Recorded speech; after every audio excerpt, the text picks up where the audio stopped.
Simula nang pumasok ng high school, ang nag-iisa naming anak ng aking mister na itago na lang natin sa pangalang Munding, madalas ay kinakapos na kami.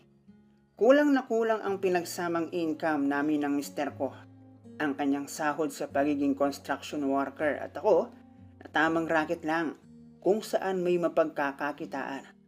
Pakiramdam ko ay kinakain ng buo ang pinaghirapan naming mag-asawa. Bayarin sa tubig, ilaw, pera sa school, at ang budget sa bahay na pinagpapawisan ako ng bukol-bukol kung papaano ko pagkakasyahin bago sa amin ay dumating ulit ang pera. Simula din nang pumasok ng high school ang nag-iisa naming anak ni Munding ay nagkautang-utang ako. At ang isa sa madalas na aking nilalapitan ay ang kaibigan ng mister ko na sa tuwing lalapit ako dahil hindi naman nga ako nakapagbayad ng utang na hindi maiwasan ay sinasabi ko na lang na baka naman pwede mo kaming matulungan. At nang dahil sa wala akong maibalik sa kanyang kabutihan o utang na loob ng aking pamilya, ay nagawa kong ipapulutan ang walang hugas. Hello guys and welcome dito sa Kasgul TV. At syempre, kung ikaw ay bago dito sa aking channel at trip mo ang ganitong klase ng kwento, palike and subscribe naman dyan.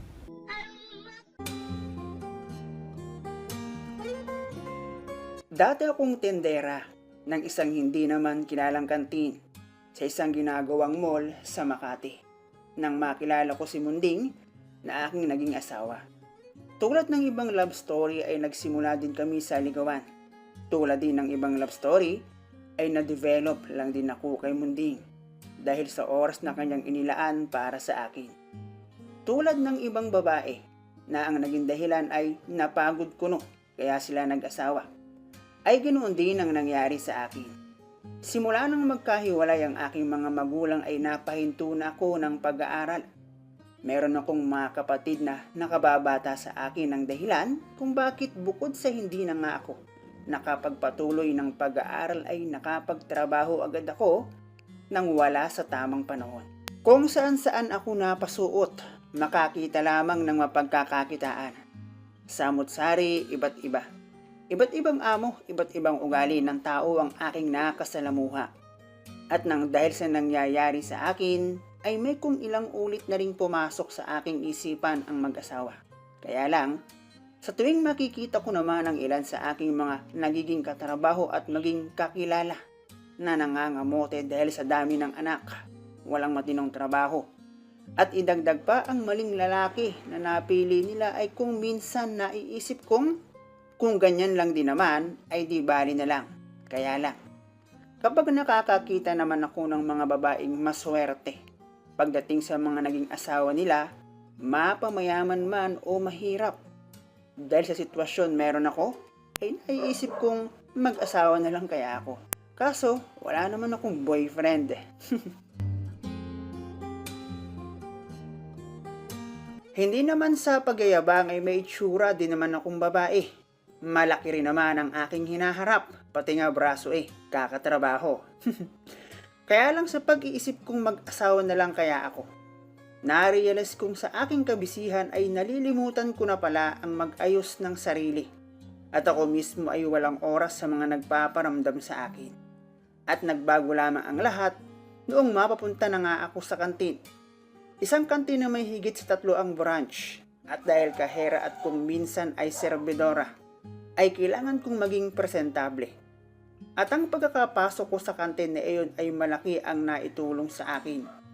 Dahil kung ikukumpara iyon sa iba kong naging trabaho ay sisiw ang pagkakahera at pagiging serbidora. Naging maganda ang aking bawat araw kasama ang ilan sa aking mga katrabaho. Marami rin akong nakikilala na ang karamihan ay puro construction worker dahil napasen ako sa kantin na may ginagawang mall sa Makati. At dito ko nakilala si Munding na 8 years ang tanda sa akin. 5 buwan ang aking natatandaan na nanligaw sa akin si Munding at dahil kanya na akong nabakuran. ay wala nang iba pang nakadiskarte sa akin. At dahil nakita kong seryoso si Munding sa akin, ayun, hindi nagtagal ay sinagot ko siya. Nasanay kasi ako na lagi siyang nandyan para sa akin. Lalo na kapag nangangailangan ako ng pera para sa aking pamilya.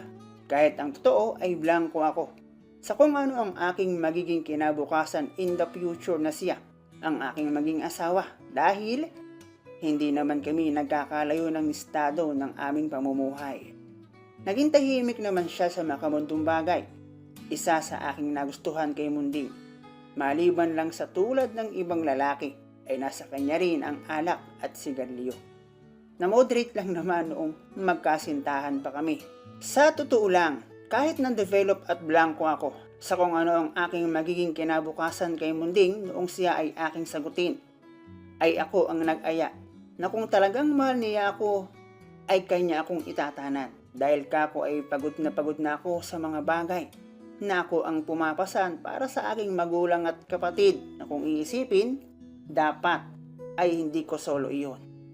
Simula nang magtrabaho ako yung may trabaho pero laging walang pera. Wala naman akong inutangan pero meron akong binabayaran. Ang hirap, di ba? At ang pag-aasawa ang nakita kong paraan para makaalis ako sa kumunoy ng kahirapan.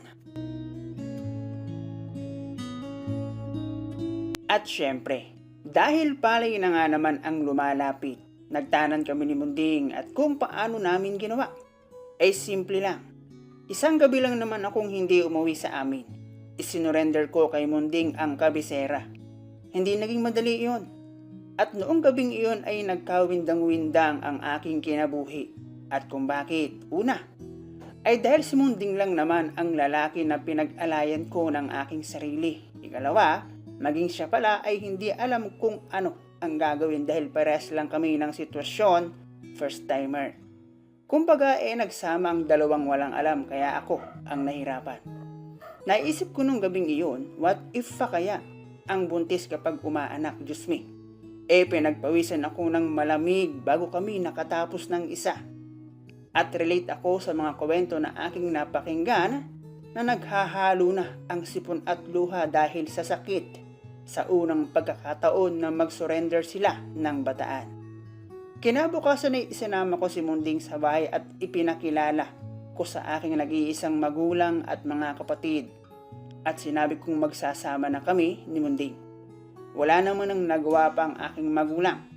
Ang tanging na lang niyang nasabi kung iyan ang iyong desisyon, naway sa huli ay hindi ka magsisi. Parang nakakakonsensya.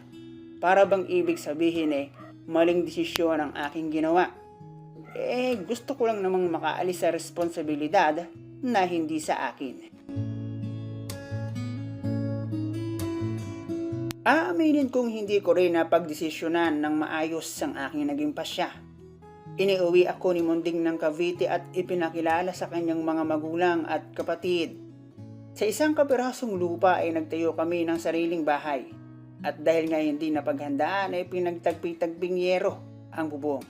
Pinaghalong kawayan at plywood ang naging dingding ng aming bahay. Hindi naman ako bata noon. 25 years old na ako noon. Sabi ng ilan, mastong edad na raw para mag-asawa. At kahit pinagtagpi-tagpi ang aming bahay masarap sa pakiramdam na meron kayong sariling bahay. Iisa lang naman ang nasa isip namin ni Munding noon. Hindi magtatagal, mapapaganda rin namin ang aming bahay. Ang maganda, hindi lang naman kami basta nagsama ni Munding dahil maswerte ako sa aking naging biyenan. Hindi sila pumayag na hindi kami makasal, kahit isang simpleng kasalan ay dumaan kami. Hindi nga lang kalakihan ang aming kinita kaya tagbi-tagbing bahay lang muna at ginamit namin pang simula ang natira. At dahil nasa iisang bubong na kami, lumipas lang ang ilang buwan nagbunga na ang aming pulot gata. Nagkaroon kami ng aking mister ng supling. At dahil lagi namang may hanap buhay ang aking mister, masasabi kong kahit papaano ay nagtagumpay ako sa aking gusto na makatakas sa responsibilidad na hindi sa akin. Syempre pag may sobra, nag-aabot pa rin naman ako sa aking magulang. kinerer ko ang pagiging ina sa aming panganay at asawa naman para sa aking mister. Nag-ipon kami para paghandaan ang pag-aaral ng aming panganay at sa parting iyon, mahirap pala. Lalo't nag-iisa ang aking mister na naghahanap buhay. Siyempre, hindi rin naman kalakihan ang sinasahod ng aking mister at meron kaming mga binabayaran. Pero sa kabila ng lahat ng iyon, noong mag-aral ng elementary ang aming panganay, ay nagplano din kaming sundan ang aming panganay. Naghangad kami ng babae dahil lalaki ang aming panganay. Pero sa kasamaang palad ay nakunan ako at mula noon, kahit anong subok namin, halos wala nang bunutan. Para siguradong loob lahat pero wala talaga eh. At ang sinasabing dahilan ay ang bisyo ng aking asawa. Ayon kasi sa aking biyanan, high school pa lang ay grabe kong magpausok ang mister ko. Maging ako ay nagrereklamo na rin kung minsan dahil halos isang kaha na yata ang kaya niyang ubusin sa loob ng isang araw. Mas mahal pa sa 1 kilong bigas.